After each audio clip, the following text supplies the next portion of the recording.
Olá! Hoje a gente vai mergulhar de cabeça na máquina mais complexa que existe, o nosso cérebro. Mais especificamente, vamos explorar a ciência por trás da crença. Por que a gente acredita? E como é que o nosso cérebro está programado para encontrar significado mesmo onde ele não existe?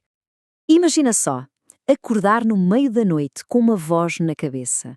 E não é um sonho, não é um pensamento seu, é uma voz que parece vir de outro mundo, com uma mensagem para toda a humanidade.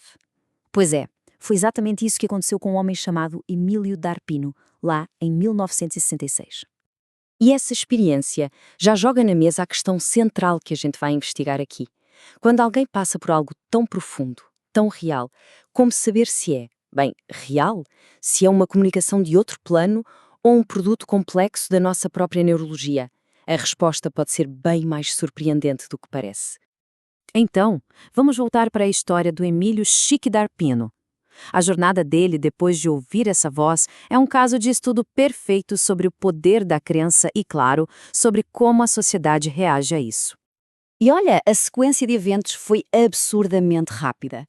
Dia 11 de fevereiro, ele ouve a voz.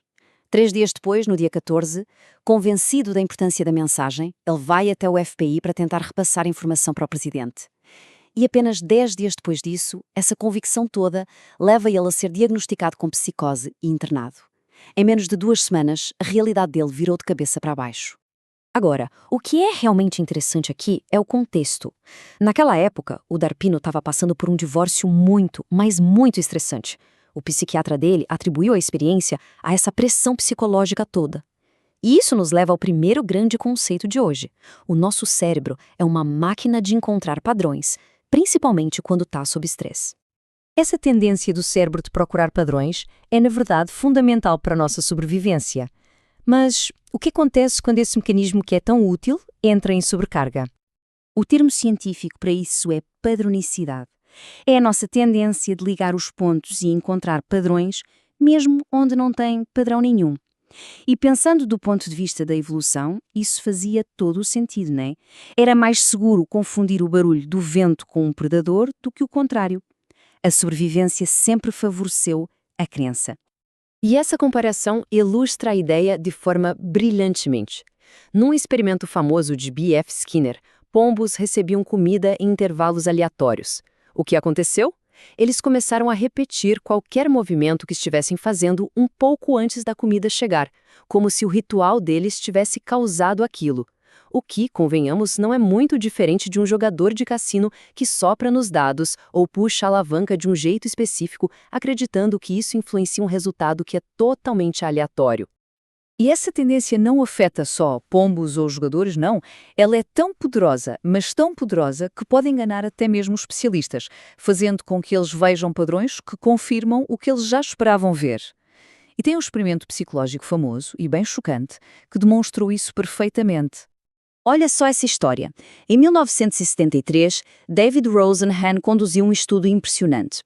8 pessoas completamente sãs, incluindo psicólogos e até um psiquiatra, foram a hospitais psiquiátricos se queixando de ouvir uma única palavra: vazio. Com base só nesse sintoma falso, todos foram internados.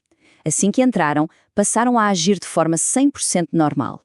Mas o ponto crucial é este. O rótulo inicial de esquizofrénico coloriu absolutamente tudo o que eles fizeram a partir dali.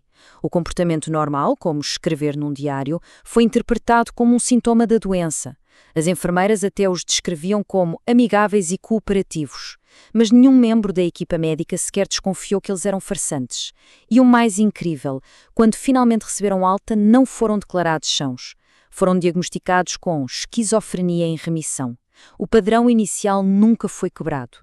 E para piorar, o Rosenhan depois desafiou um hospital dizendo que ia mandar mais pacientes falsos para lá. Nos meses seguintes, a equipe do hospital identificou com toda confiança 41 pacientes reais como sendo os impostores.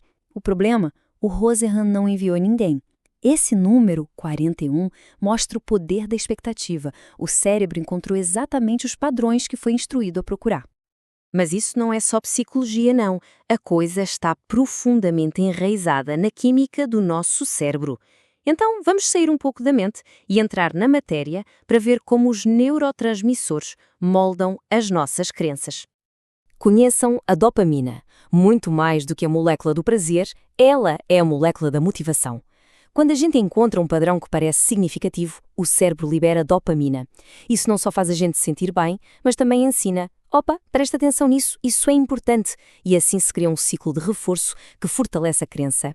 Num estudo fascinante, pesquisadores deram L-Dopa, um remédio que aumenta os níveis de dopamina, para um grupo de crentes e céticos. O resultado?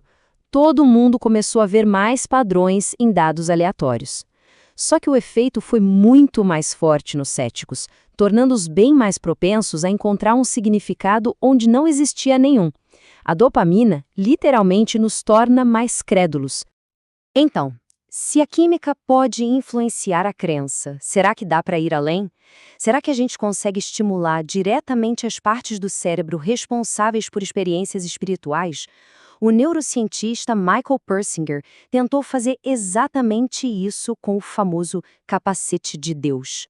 Basicamente, o capacete usa campos magnéticos para estimular os lobos temporais, uma área do cérebro ligada a experiências místicas e à sensação de presença.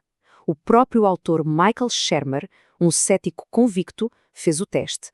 A descrição dele revela o quão poderosas e desorientadoras essas sensações puramente neurológicas podem ser, sugerindo que muitas experiências transcendentais podem, sim, ter uma origem biológica. Certo.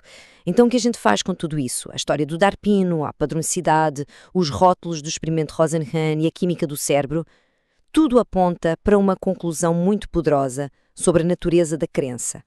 A conclusão central é esta: as crenças vêm primeiro, as razões vêm depois.